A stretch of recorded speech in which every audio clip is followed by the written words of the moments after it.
if I ever leave this world alive. Well, thank you for the things you did in my life.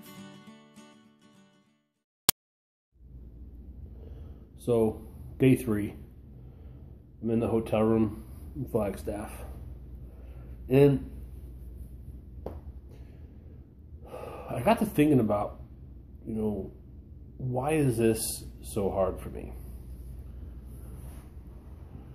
This technology thing.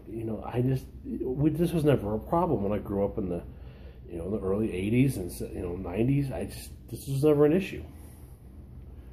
And then it dawned on me that,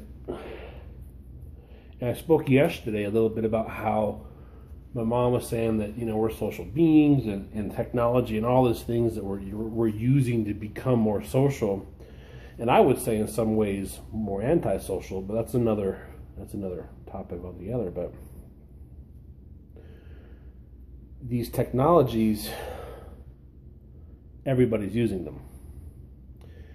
And when everybody's using them but you, well, you're kind of left out. So now you're being antisocial.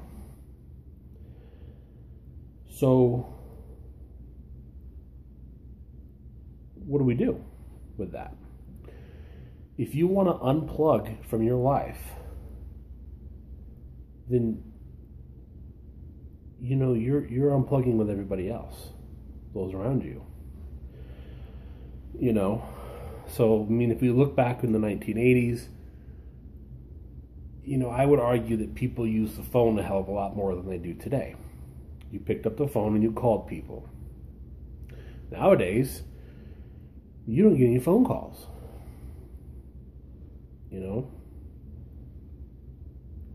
Today's my birthday, which is why we're up here.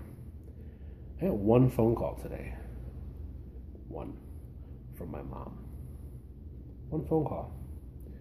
I'm not bitching about that. But I'm willing to bet that once I reinstall Facebook and all that other crap on my phone at the end of this 2 weeks,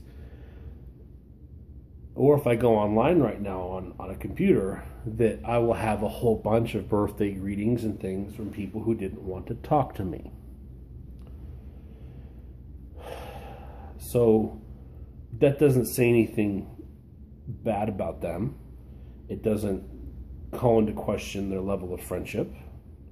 It speaks to what society has become with this technology. And when someone like myself refuses to use that technology that everybody's using, well then, no wonder it's so hard, because you're left out. And then it's all that's left around you is your immediate family, and people that you work with. And that's it. And that's not, maybe that's all you need. Maybe I need more of that. Maybe that's why I'm doing this.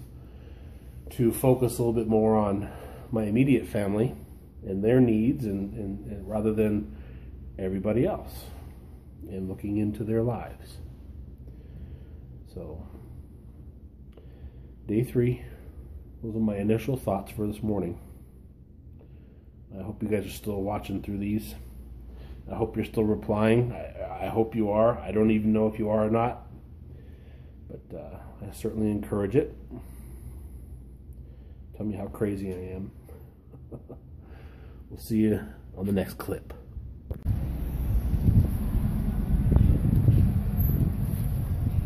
But then I have to wonder, what am I trying to avoid by being social?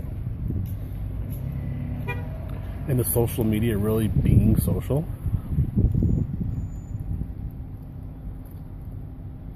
Or is it more of being a voyeur? Because I don't know if social media really truly is being social as much as it is being a voyeur. So in this project, like I said, am I trying to avoid being social? Why? That goes against nature. So without technology, I'm trying to limit my social media use through technology.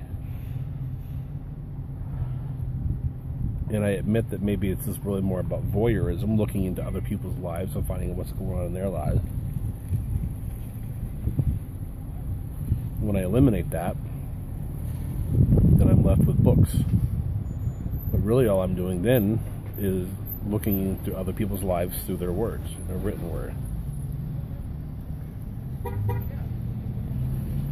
Books is just another way of being a voyeur, really, if you think about it.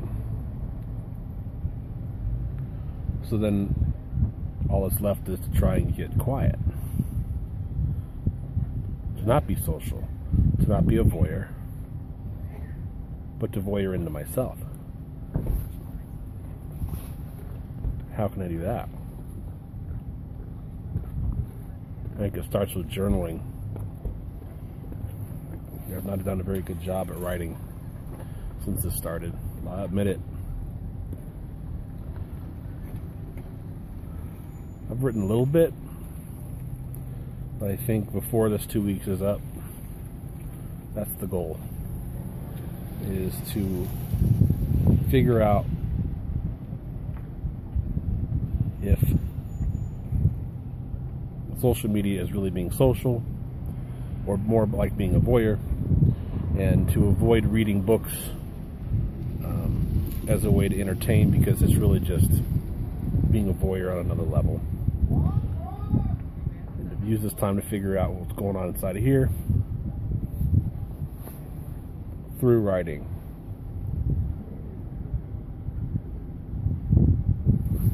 I don't know. I do know my anxiety is going down. I'm not missing Facebook, Instagram, and all the rest of them. I'm not, reaching for my phone. This is, day 3, and I'm just not reaching for my phone anymore as much as I was in the first couple of days, and that's good. I think that's progress. Although I will admit that I did look at my subscription feed this morning when I woke up, and there's a bunch of videos out that I really want to see. But I'm holding out, guys. I don't know. So we're at so far today. We'll check it in again in a little while. You go often into the silence, but have you developed anubhava, or an actual perception of God? He was reminding me to love God more than meditation. Do not mistake the technique for the goal.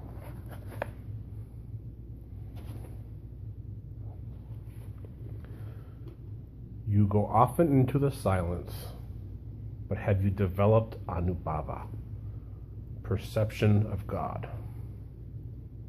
He was reminding me to love God more than meditation.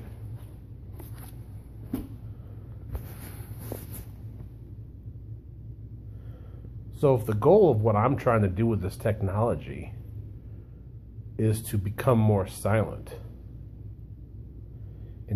and to almost use this downtime away from technology and distraction to become silent and almost meditative, is that really the goal? Don't mistake that with trying to become one with God. And if becoming one with God is the goal of trying to unplug and recommune, then is meditation and silence and all these other things really the way to do that? Because God isn't just necessarily in silence, is he? God can also be in relationships. He can be in conflict. He can be in everywhere, right? If we buy into God and the whole omnipresent, omniscient thing, then perhaps silence isn't the right way to do it all the time. Perhaps one becomes more enamored with the silence than with the goal to become, to commune.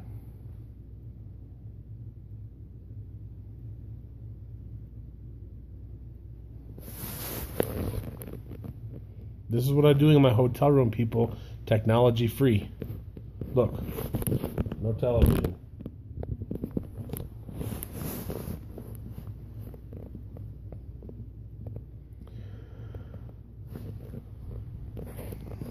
Day 3 is up. I hope you're still with me. We'll see you tomorrow.